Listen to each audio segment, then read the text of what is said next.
Ceci.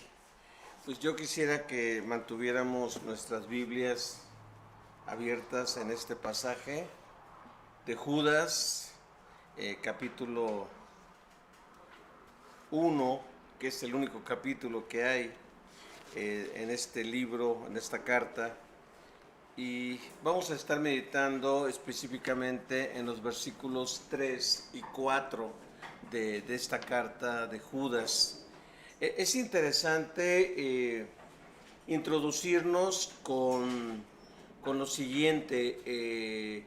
Judas se presenta como esclavo del Señor Jesucristo y al mismo tiempo se presenta como hermano de Jacobo o de Santiago. Y es interesante que él no se presenta como apóstol, es decir, él no se identifica con los apóstoles que anduvieron con el Señor Jesucristo, ¿no? Entonces, aunque el nombre de Judas era un nombre muy común en aquellos tiempos, y aparecen varios Judas en los evangelios y en el Nuevo Testamento, nosotros podemos deducir lo siguiente de quién es este Judas. Judas curiosamente se presenta, al igual que Jacobo o Santiago, que escribió otra carta casi al final del Nuevo Testamento, como esclavos de Jesucristo, como siervos de Jesucristo. Y aquí Judas se presenta como hermano de Santiago. Entonces podemos deducir que Judas, si no es uno de los 12 apóstoles, pero es un hombre que tiene autoridad, que puede escribir esta carta advirtiendo de los peligros que enfrenta la iglesia, podemos deducir que Judas era medio hermano del Señor Jesucristo y hermano carnal, por así decirlo, de papá y mamá, de Jacobo o Santiago en ese aspecto. Y fue un hombre que se convirtió después de la resurrección del Señor Jesucristo. Fue un hombre fiel, al igual que su hermano, que se convirtió, su hermano Jacobo Santiago, en columna, en líder principal de la iglesia de Jerusalén. Judas es también un siervo de Dios que le escribe, y esta carta se conoce como una carta universal, es decir, no dirigida a un grupo específico, sino dirigida a hermanos, a iglesias, en ese aspecto, ¿no? Entonces, él, sabiendo quién es este Judas y que tiene la autoridad para escribir esto, nos llama mucho la atención cómo se introduce en el versículo 3. Nos dice, queridos amigos. Otra traducción dice, amados hermanos. Y otra traducción simplemente dice, amados. Y pudiéramos en un momento dado decir, amados de Dios. Estos queridos amigos, dice, con gran anhelo, y me gusta en la Nueva Traducción Viviente cómo lo maneja, porque dice, con gran anhelo tenía pensado escribirles acerca de la salvación que compartimos. Sin embargo, ahora me doy cuenta que debo escribirles sobre otro tema para rogarles que defiendan la fe, para que contiendan ardientemente por la fe que Dios ha confiado una vez y para siempre a su pueblo santo. Es interesante y yo puedo ver aquí cómo el Espíritu Santo se maneja en nuestras vidas. Por ejemplo, Dios puede poner una carga en nosotros. Este mes vamos a estar hablando acerca de que Dios nos ha dado armas para esta guerra espiritual que enfrentamos. Estamos en guerra. Y como dice el apóstol Pablo en Efesios, esta guerra no es humana, esta guerra es espiritual. Y es una guerra donde necesitamos defender la verdad ante tanta confusión, ante tanta mentira, ante tanta situación que se maneja. Y yo estaba pensando hablar sobre las partes de la armadura, que ya he hablado en otras ocasiones, Sin embargo, así como Judas, Dios me cambió el tema de hablar y es conmovedor, es tierno leer a Judas que dice, les pensaba hablar y gozarme escribiéndoles una carta de nuestra común salvación. Quería gozarme hablando de lo que significa la gracia del Señor. Cristo murió por nosotros, fuimos perdonados en Él. Les quería hablar de esto. Sin embargo, me veo en la necesidad de cambiar de tema, de hablarles de otra cosa, porque está pasando los siguientes peligros. Y es impresionante cómo el Espíritu Santo puede mover a una persona de estar o querer hablar de algo y de repente cambiarle el tema y decir, pues ahora quiero que hables de esto. Y muchas veces, si tú y yo somos sensibles al Espíritu Santo, podemos ir a ver a alguien o estar pensando en ver a alguien y hablar de tal cosa, y el Espíritu Santo te va a cambiar el tema, va a cambiar la situación, y tú te vas a sorprender, porque eso era lo que Dios quería que se hablara con la persona que estabas viendo, ¿no? Entonces, ¿por qué le es apremiante a Judas hablar de esto? Lo dice en el versículo 4. Dice, se han infiltrado, se han metido, se han colado predicadores, maestros itinerantes, gente que anda viajando de un lugar a otro y están metiendo falsas enseñanzas, están metiendo mentiras, están metiendo cosas para destruir a la iglesia. Y dice, es necesario, una versión dice que contendamos ardientemente por la fe. Esta versión de Nueva Traducción Viviente dice que defendamos, para rogarles que defiendan la fe que Dios ha confiado una vez y para siempre a los santos. Cuando pensamos en defender la fe, no simplemente es decir, bueno, voy a defender la fe en Jesucristo. Por eso yo a este mensaje le titulé el mensaje de nuestra fe que defendemos. Es decir, tú y yo tenemos un mensaje que compartir, tú y yo hemos recibido un mensaje, y cuando pensamos en mensaje, pensamos en el conjunto de verdades que nos enseñó el Señor Jesucristo, en el conjunto de verdades donde Dios guió a hombres escogidos para escribir lo que ahora conocemos como la Biblia, y en especial el Nuevo Testamento. Dios escogió a seres humanos y les delegó este privilegio y esta autoridad de escribir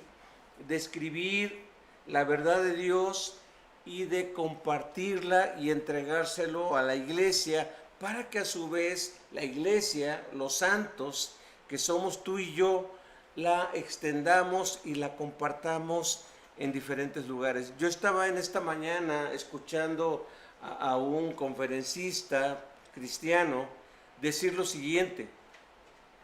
Dice, hay gente que duda de la veracidad de la Biblia, duda de que este libro sea verdad. Dice, pero yo les puedo decir, bueno, ¿cómo saben ustedes que, por ejemplo, el emperador Julio César existió, o el emperador Augusto existió, o el emperador Calígula existió y todo ello? Y tal vez digan, porque hay escritos que hasta la fecha conservamos. Y lo tremendo de los cristianos tomaron tan en serio el mensaje de nuestra fe, que ellos fueron fieles, sin haber imprenta, ellos fueron fieles en ir copiando cada carta. Al principio se reunía alguien y juntaba unas cartas y viajaba a una ciudad. En esa ciudad recibían las cartas, copiaban esas cartas y esa persona iba a otra ciudad a compartir esas cartas. Fue así como se fueron duplicando los escritos y eran tan cuidadosos que buscaban que fueran exactamente las mismas palabras. Y los judíos aprendieron eso de los escribas. A los escribas se les conoce en hebreos como los contadores. ¿Por qué contadores? Porque contaban cada letra, cada palabra, cada puntito, cada cosa la contaban. No se les iba nada. Y los primeros cristianos copiaban letra por letra, palabra por palabra, sin que se les pasara nada. Ahora, ¿por qué es confiable este mensaje?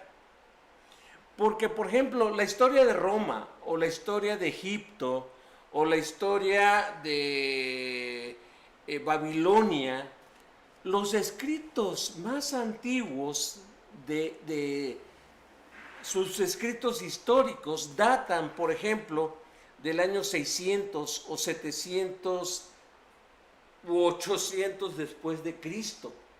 Es decir, de cuando ocurrieron los eventos a las pruebas de que ocurrieron, uno puede comprobar que siglos pasaron para que uno se diera cuenta de cosas que pasaron en la historia. Y la gente las cree. Uno recibe cursos de historia o conferencias sobre la historia y uno dice, ah, sí, hubo un emperador llamado fulano de tal que vivió en tal fecha y todo eso, y lo creemos.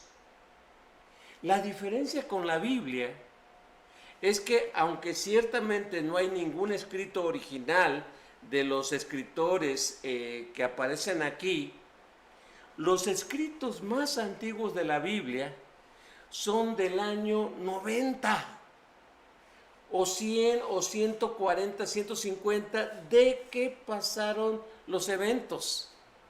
Por ejemplo, el último apóstol que vivió sobre la tierra de los 12 apóstoles del Señor Jesucristo fue el apóstol San Juan, el que escribió el Evangelio, las cartas y el Apocalipsis. Se cree que el apóstol Juan murió al finalizar el primer siglo. Y las cartas que ya circularon 20 o 30 años después de la muerte de él. Y se cree, los expertos dicen, mientras más antiguo sea el documento que narre los eventos, más confiables. Uno de los eventos que ya lo he comentado en otra ocasión, impresionante y sobrenatural, fue el famoso descubrimiento de los rollos del Mar Muerto. En ese descubrimiento que fue más o menos en los años, no tengo el dato ahorita a la mano, pero fue en el siglo pasado, 1940 y tantos, algo así.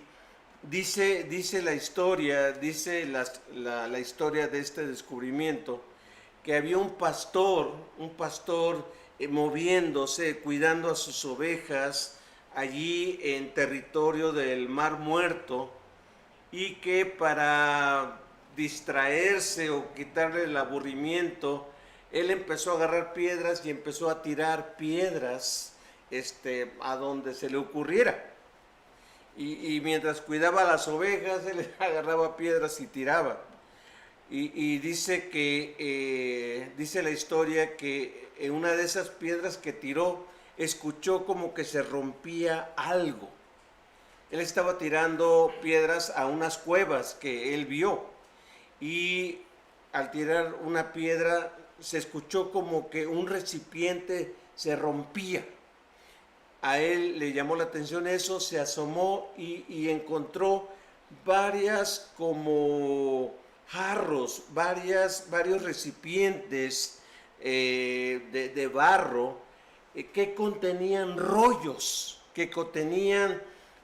metálicos y de otros materiales, Él no supo lo que estaba descubriendo, pero ya después que se dio a conocer esto, eran porciones, eran escritos de la Biblia. Y no nada más del Antiguo Testamento, eran escritos también del Nuevo Testamento. Por ejemplo, se encontró prácticamente todo el Evangelio de Juan. Los que descubrieron esto después compararon el Evangelio de Juan, que ellos calculan que ese material que se descubrió era del año 120, 130, lo compararon con el Evangelio de Juan de nuestras Biblias y era lo mismo, era el mismo contenido. Encontraron también un material metálico y lo tenían que desdoblar con mucho cuidado de todo el libro de Isaías, imagínense. Todo el libro de Isaías lo compararon con el Isaías del Antiguo Testamento y era lo mismo. Así que ese descubrimiento vino a reforzar que lo que dice la Biblia es la verdad. Lo que dice la Biblia es la verdad. Y hablando de la verdad, el Señor Jesucristo dijo, y conocerán la verdad, y la verdad les hará libres. Y también Él dijo, yo soy el camino, la verdad y la vida.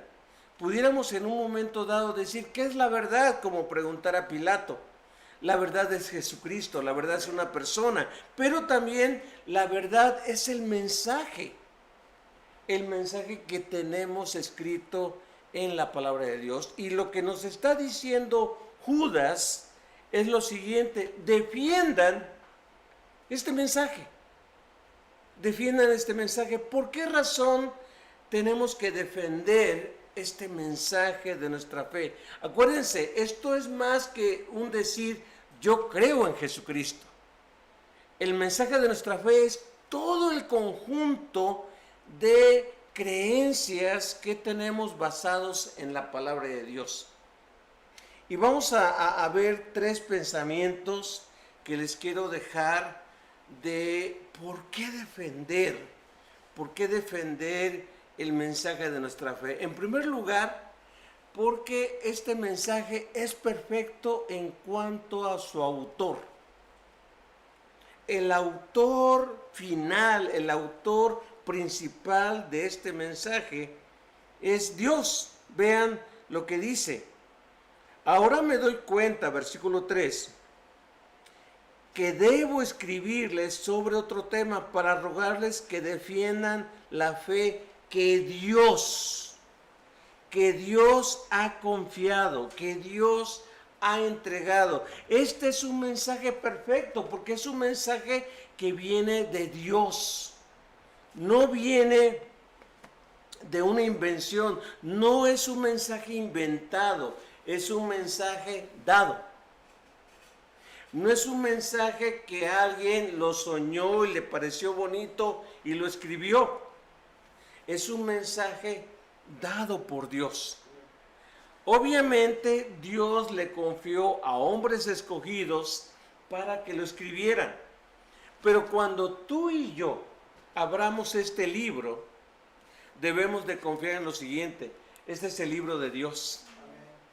Este es el libro de Dios y lo que voy a leer es palabra de Dios. Sí, le escribieron seres humanos, pero si tú eres honesto y lees todo este libro, te darás cuenta que participaron más de 40 escritores humanos y participaron en un periodo desde que se escribió el Pentateuco, los primeros 5 libros de la Biblia, hasta que se escribió Apocalipsis o Revelaciones, 1500 años. Imagínense, un periodo largo de 1500 años, más de 40 hombres escribiendo. Tú lo abres, lo lees y dices, pues parece que fue una persona, parece que fue uno solo, no parece que fueron más de 40 escritores. Y algo impresionante, fueron escritores de muchos diferentes tipos de trasfondo.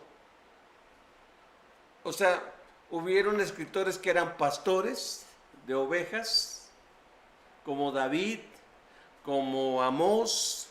hubieron pastores, hubieron escritores que fueron sacerdotes, escribas como Esdras, hubieron hombres que eran coperos de un rey como Nehemías, hubieron pescadores, gente de diferente trasfondo económico, social, de educación y todo. Hubieron obviamente reyes, hubieron estadistas, hubieron gobernantes, hubieron personas muy preparadas y muy sencillas en cuanto a su preparación, pero todos y cada uno de estos más de 40 escritores fueron guiados por Dios para darnos este mensaje. Así que esto es delicado y esto es valiosísimo. Y Dios nos dice, defiéndelo, defiéndelo. Ahora, ¿por qué defenderlo? ¿Por qué defenderlo? Porque hay personas que en un momento dado quieren desvirtuar este mensaje, lo quieren minimizar, quieren decir que son puras leyendas, que es algo caduco o algo obsoleto, algo que ya pasó y que no es aplicable a nuestros tiempos. Y este libro es vida, este libro es verdad y este libro nos guía al conocimiento de Dios. Es lo que Dios quiso que estuviera escrito para que tú y yo pudiéramos conocerle y para que tú y yo pudiéramos caminar de la mano con Él. Tenemos un tesoro en este libro. Y aunque yo sé que San Mateo escribió Mateo, detrás de Mateo estaba Dios, guiándole palabra por palabra sus pensamientos para que Mateo, de acuerdo a su propia experiencia, él escribiera lo que es Mateo. Y así, cada uno de estos escritores del Nuevo Testamento, Marcos, Lucas, Juan, San Pablo, Pedro, muchos otros, escribiendo, siendo guiados por Dios. Y tú y yo debemos de abrazar esto, tú y yo debemos de afianzarnos en esto y sin vergüenza, sin temor. A lo mejor nos vamos a topar con personas que sepan más que nosotros o personas que sean más científicos o más letrados que nosotros, pero yo quiero que tú y yo nos levantemos con la confianza de que este libro es de Dios y que cambia vidas y ha cambiado miles de vidas a través de la historia. Y mucha gente tiene miedo de leer este libro porque puede cambiar. Mucha gente tiene miedo de profundizarse en este libro porque su vida, su manera de pensar, su manera de actuar van a cambiar. Dios es poderoso para cambiarlos. Por eso muchas veces preferimos hacernos pasar por intelectuales y decir, no, yo no leo cosas antiguas, yo leo lo tecnológico, lo moderno, lo científico. Este libro rebasa más, rebasa todas estas cosas, sin ser científico, sin ser tecnológico, sin ser nada de estos énfasis. Este libro es maravilloso porque es palabra de Dios. Judas lo abrazó y Judas dijo, ustedes, iglesia, deben manejarlo como mensaje de Dios. Algo impresionante. Número 2, segundo pensamiento. Es completo en cuanto a su contenido. Este mensaje que Dios nos confió es completo en cuanto a su contenido. Vean lo que dice, sigue diciendo el versículo 3. Dice lo siguiente. La fe que Dios ha confiado, dice, una vez y para siempre a su pueblo santo. Dios dio este libro una vez y para siempre. Dios no dijo, bueno, voy a volverles a dar otro libro en el siglo V y voy a volverles a dar otro libro en tal tiempo. Él dice, este mensaje fue dado una vez y para siempre. una vez y para siempre. Y cuando hablamos de un mensaje que fue dado una vez y para siempre, es que este es un mensaje completo. Y vean las mentiras, les voy a dar algunos ejemplos de cómo la gente quiere minimizar o quiere robar lo que este libro completo, lo que este mensaje completo, y no significa que sea todo lo que Dios nos quiere dar a conocer, no, es lo que Dios consideró necesario, que en este tiempo tú y yo conociéramos. Una de las cosas, vamos a ver cómo desvirtuamos algo completo, quitándole o agregándole. Quitándole podemos pensar en lo siguiente: no es cierto que el Señor resucitó. La Biblia dice, los evangelios dicen que Jesucristo murió por nuestros pecados y que resucitó al tercer día. Hay gente que dice, no resucitó. Creo en Cristo, pero creo que fue un buen hombre y que murió, pero que resucitó, no. Y hasta nos dicen, no es tan importante eso. Imagínense si Pablo oye eso, ¿cómo que no es tan importante? Si Cristo no resucitó, vana es nuestra fe. ¿Cómo que no es importante eso? Hay personas que dicen, no te quiebres la cabeza de que Jesucristo nació de una virgen. No, nadie puede nacer de una virgen. Entonces vamos a quitarle eso. Y fíjense, los credos, porque hay credos diferentes que se formaron a través de la historia. Los credos, y tú recordarás cuando eras niño que muchas veces nos hacían memorizar este credo: creo en Dios Padre Todopoderoso, Creador de los cielos y de la tierra, creo en Jesucristo, su único Hijo, y empieza uno así, ¿no? Estos credos se hicieron para rebatir las mentiras de las personas, ¿sí? Por ejemplo, decían, hay muchos dioses. No. Creo en un solo Dios. Creo en un solo Dios, manifestado en 3 personas. Y luego el credo decía, creo en Jesucristo que nació de una virgen, que padeció bajo Poncio Pilato, eventos históricos. Yo decía, fue crucificado, muerto y sepultado, resucitó al tercer día. ¿Por qué? ¿Por qué se hacía esto? Porque no había libros en aquel tiempo. Entonces la gente, para fijar esas verdades y que no les vinieran a contar otras, tuvieron que aprender estas cosas a memorizar y a decir, no, lo que yo creo es esto. No, pero no nació de una virgen. No, yo lo creo, porque sí pasó. Entonces, le quitamos cosas a la Biblia y mucha gente le ha querido quitar el elemento milagroso. Por ejemplo, yo he leído comentarios bíblicos acerca de cómo explican las 10 plagas de Moisés, cuando Moisés liberó al pueblo de Israel.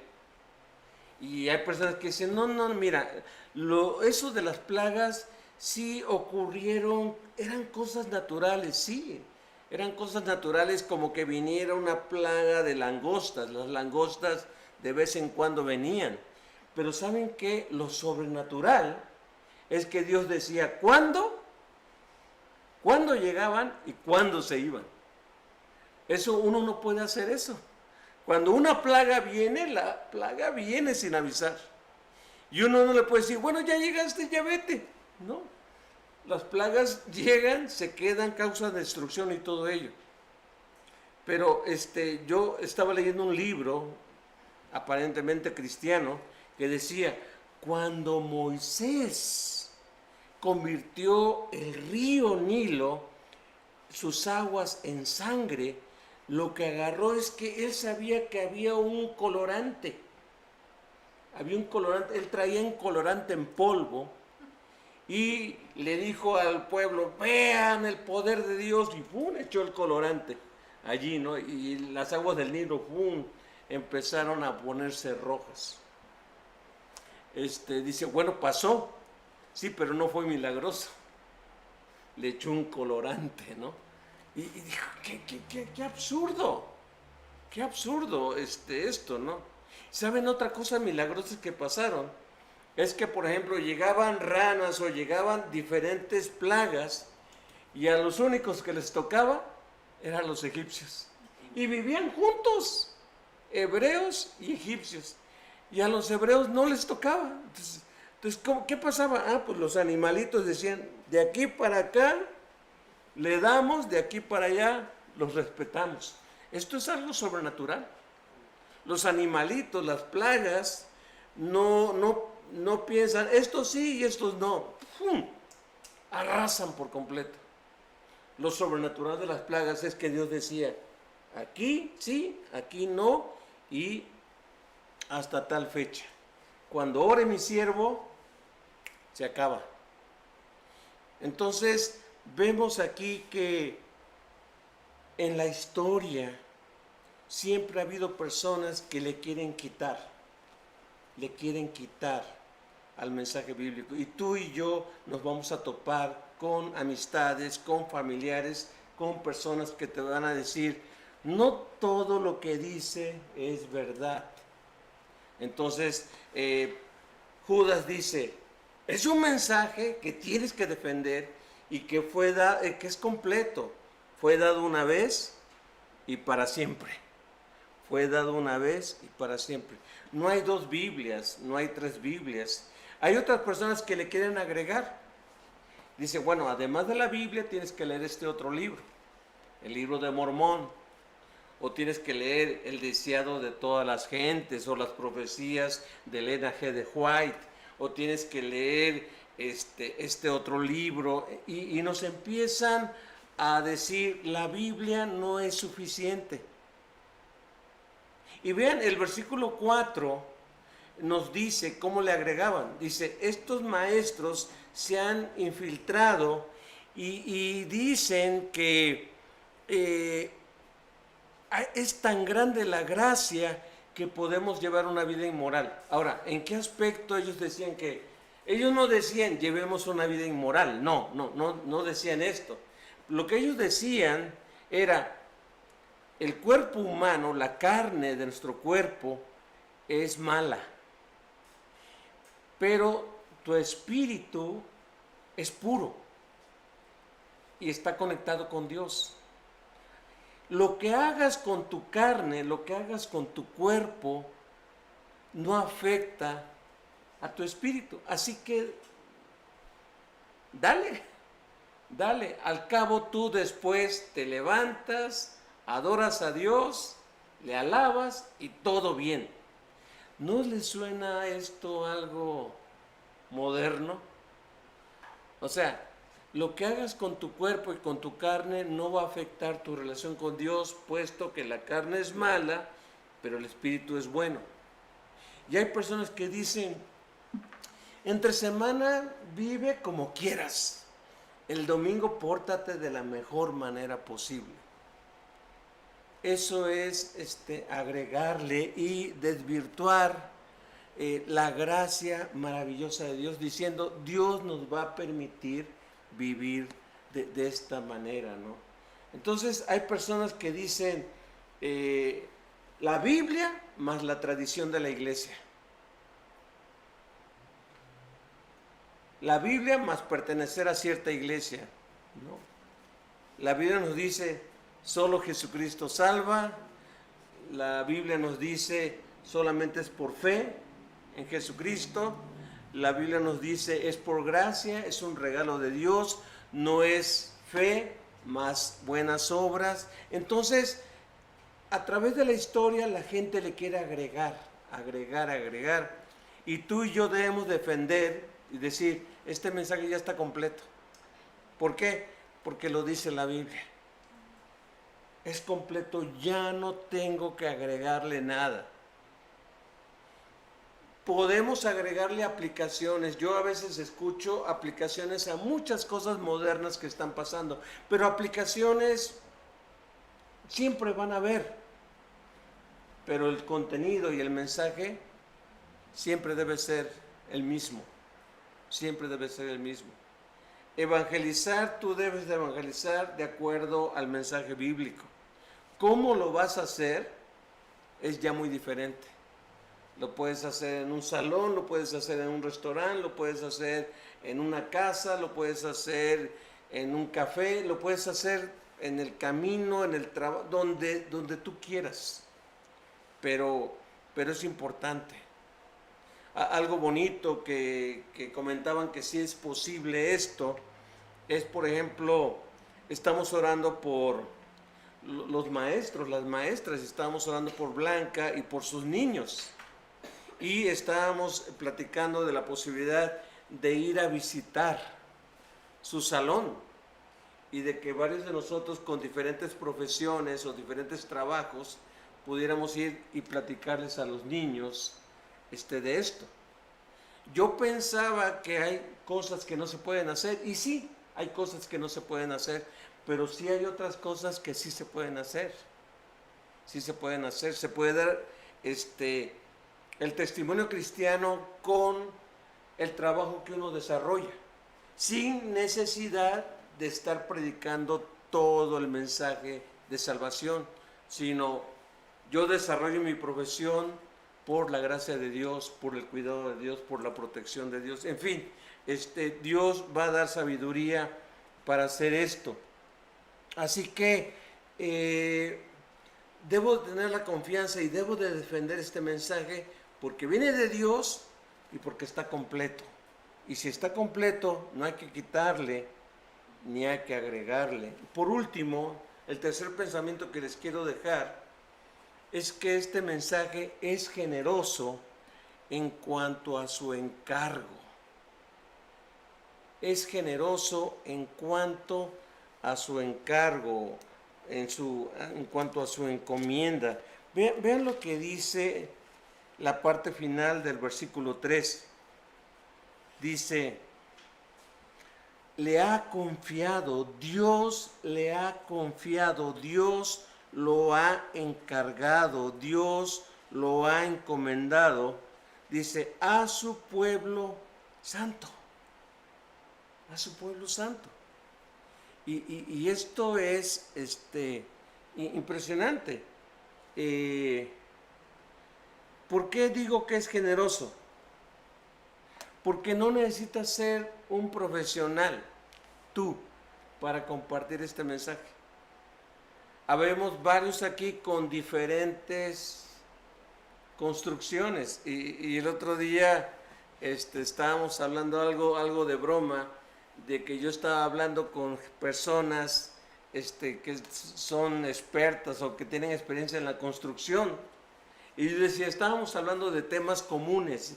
Yo no me dedico a la construcción, pero Dios me ha dado habilidades para proveer herramientas para que uno crezca, para que uno construya su vida espiritual. Así que podemos hablar de experiencias, de que podemos en la construcción usar materiales baratos, de mala calidad, que no van a resistir, o podemos usar materiales buenos, de buena calidad, aunque cuesten más, pero que van a servir para edificar, para construir algo que vale la pena, ¿no? Entonces, ¿por qué es generoso? Porque a Dios no le importa ni tu apellido, ni de dónde vienes, ni tus experiencias para darte este mensaje. Dios te lo ha dado en su generosidad y dice, compártelo, compártelo. Oye, Señor, pero no me sé todo. Tienes todavía mucho, puedes seguir leyendo, puedes seguir estudiando. Y ¿sabes qué? Mientras más lo compartas, más necesidad vas a tener de saber más, de conocer más. Pero es lo maravilloso que Dios nos ha dado a cada uno el que compartamos esto. ¿Cuál es la estrategia del diablo? La estrategia del diablo es que esto nada más quede en puro profesional. Puro profesional. Y que la gente nada más esté oyendo, oyendo y tal vez diciendo me gusta, me gusta, me gusta, esto lo voy a pensar, esto a ver si puedo, pero nada más es la tarea de mucha gente. Por eso los profesionales y el diablo se molestaron cuando la gente empezó a querer decir, vamos a publicar la Biblia. ¿Y para qué? Vamos a publicarla para ponerla al alcance de la gente. Pero no nada más esto, vamos a publicarla en el idioma del pueblo. El pueblo no sabe latín, pues vamos a ponérsela en español, vamos a ponérsela en alemán. La gente no sabe hebreo, no sabe griego, vamos a ponérsela en su idioma. ¿Por qué? Porque Dios nos ha confiado este mensaje. Y yo he escuchado historias macabras que decían en la antigüedad, no leas este libro porque te vas a volver loco. Digo, wow, ¿cómo leer la palabra de Dios te puede volver loco? Más bien te va a abrir los ojos. Te va a abrir los ojos a muchas cosas. Y mucha gente no le convenía que tú y yo pudiéramos abrir este libro, leerlo, estudiarlo, comprenderlo y sobre todo aplicarlo. ¿Por qué? Porque mientras menos sepamos de este mensaje, menos lo vamos a compartir. Menos lo vamos a compartir. Me decía un amigo, y vale la pena reflexionarlo, me decía un amigo, compártele a tu gente lo siguiente, llevémonos la tarea esta semana de compartir con alguien el mensaje de este libro. Y al siguiente domingo pregúntales quién lo hizo. Y lo voy a hacer. Lo voy a hacer. No tienes que saberte todo el libro. Ni yo me lo sé. Y llevo varios años leyéndolo y estudiándolo. Pero a Dios le plació, a ti y a mí, confiarlo. Nos encomendó, nos confió este libro. Y alguien dijo por ahí, no se lo confió a ángeles, a seres espirituales, no. Se lo confió a gente frágil, gente con defectos, gente con limitaciones, gente con problemas, pero gente también con esperanza. Y es interesante esto, ¿quiénes son los santos? Los santos no son los perfectos, los santos somos tú y yo. Porque la palabra santo, a veces yo le pregunto a alguien, oye, ¿tú eres santo? No, me falta mucho. No, eres santo porque lo dice la Biblia. Santo es alguien que fue tomado aparte, ahora para Dios. Dios nos sacó del mundo para ser ahora de Él. Eso significa simplemente la palabra santo, apartado, alguien que fue tomado para Dios ahora. Ahora somos de Dios. Por lo tanto, no te dé vergüenza. Dice, ya te crees santo. Pues por la gracia de Dios. No porque sea perfecto.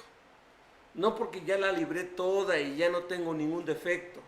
No, sino porque el Señor me tomó y me dio este privilegio.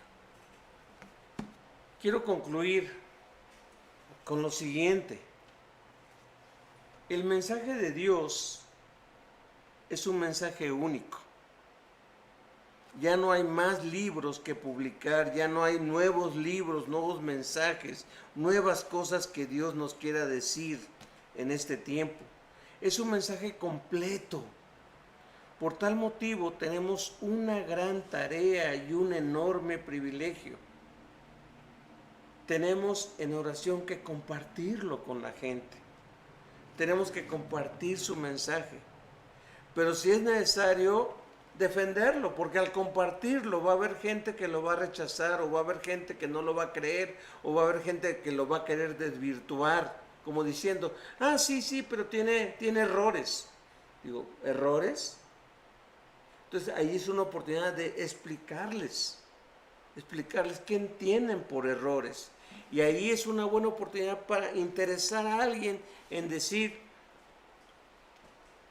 lo valioso de la Biblia, lo veraz de la Biblia, lo impactante de la Biblia, comparada con otras fuentes, con otros libros, con otros estudios.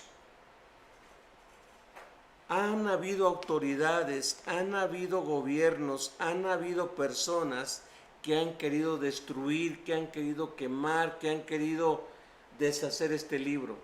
Y este libro, pasan los años, pasan los años, pasan los años, y sigue siendo no nada más el libro más vendido,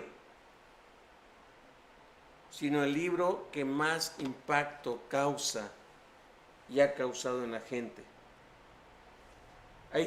Estos son tiempos de mucha basura, muchas mentiras. Compartamos el mensaje y esperemos que Dios dé los resultados. No de ti, es Dios el que va a dar los resultados. Oremos. Bendito Señor y Padre nuestro,